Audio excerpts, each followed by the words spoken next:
Hello and welcome. मैं हूं आपका दोस्त होस्ट मिस्टर शिवा। अब सभी को तहे दिल से स्वागत करता हूं डिस्कवर योर सेल्फ की इस मिशन पे।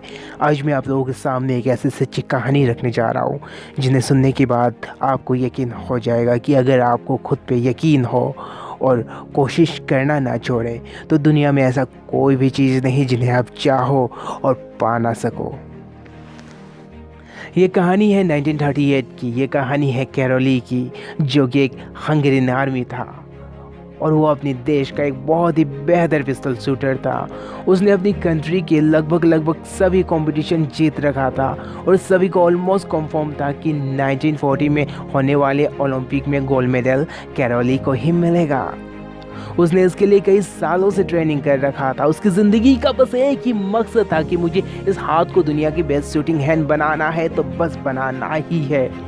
1938 में एक दिन आर्मी कैंप में ट्रेनिंग चल रहा था, जो कि वो एक आर्मी था। तो एक एक्सीडेंट हुआ जिसमें कि उसकी उसी हाथ में जिसे कि उसे गोल्ड मेडल जीतना था, वहाँ एक हैंड ग्रेनेड फटा और उसकी हाथ उसके शरीर से अलग हो गया। उसके सारे सपने, सारे ख्वाब एक ही पल में चूर चूर हो चुके थे।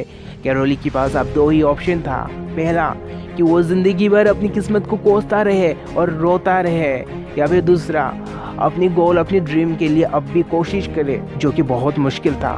तो कैरोली ने फोकस किया उस पे नहीं जो उसने खो चुका था, तो कैरोली ने फोकस किया उस पे जो उसके पास था।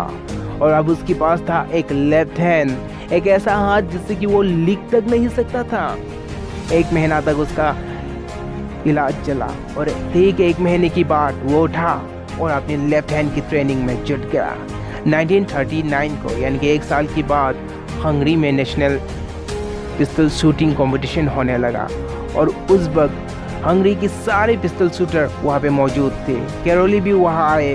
वो सभी कैरोली को देख के कांग्रेच करने लगे और कहा, यार इसे कहते हैं स्पोर्टमैन स्पिरिट, इसे कहते हैं जज्बा। इतना सब कुछ हो जाने की बाद भी तुम यहाँ आए हो ताकि हमारे हौसला बढ़ा सको, हमें देख सको। उन्हें नहीं पता था कि पिछले 1 साल से कैरोली अपनी लेफ्ट हैंड का प्रैक्टिस कर रहा है। तो कैरोली ने जवाब दिया, मैं यहाँ तुम्हारी हौसला अफजाई के लिए नहीं आया हूँ, मैं यहाँ तुमसे कॉम्पीट करने आया हूँ, मैं यहाँ तुमसे लड़ने आया हूँ, तैयार हो जाओ। फिर कंपटीशन शुरू हुआ। वहाँ के सारे लोग कोशिश कर रहे थे अपनी बेस्ट हैंड से और कैरोली कोशिश कर रहा था अपनी ओनली हैंड से। फिर जीता कौन? The man with only hand, Caroli. लेकिन उसका गोल क्लियर था कि उसे इस हाथ को दुनिया का बेस्ट शूटिंग हैंड बनाना था।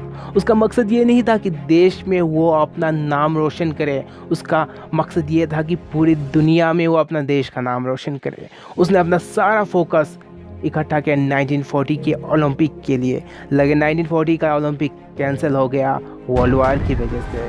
उसने फिर अपना सारा फोकस इकट्ठा किया 1944 के ओलंपिक के लिए। लेकिन दोबारा 1944 का ओलंपिक भी कैंसिल हुआ वर्ल्ड वार की वजह से।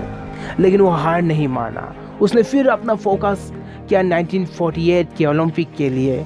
1938 में उसका एज था 28 ईयर्स, जबकि 1948 में उसकी उम्र हो चुकी थी 38 ईयर्स।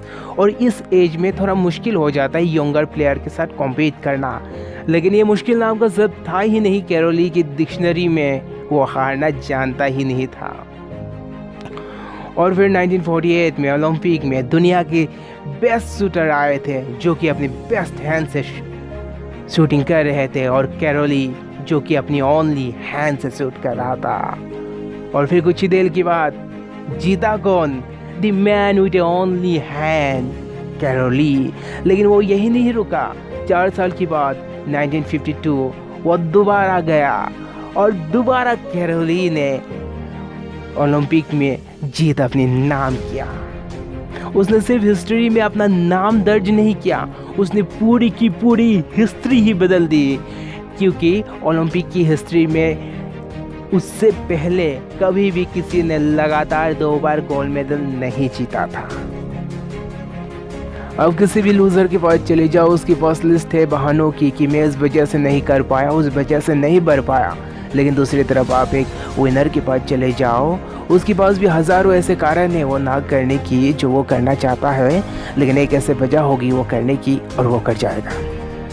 ज़िंदगी आपकी है, चुनाव आपको करना है कि आपको लूज़र बनना है या विनर। लेकिन हमेशा इस बात को याद रखना मेरे दोस्त कि अगर आप लूज़र बने रहे तो आप ना एक अच्छा दोस्त बन सकते हैं, ना एक अच्छा हमसफ़र, ना ही एक अच्छा बेटा।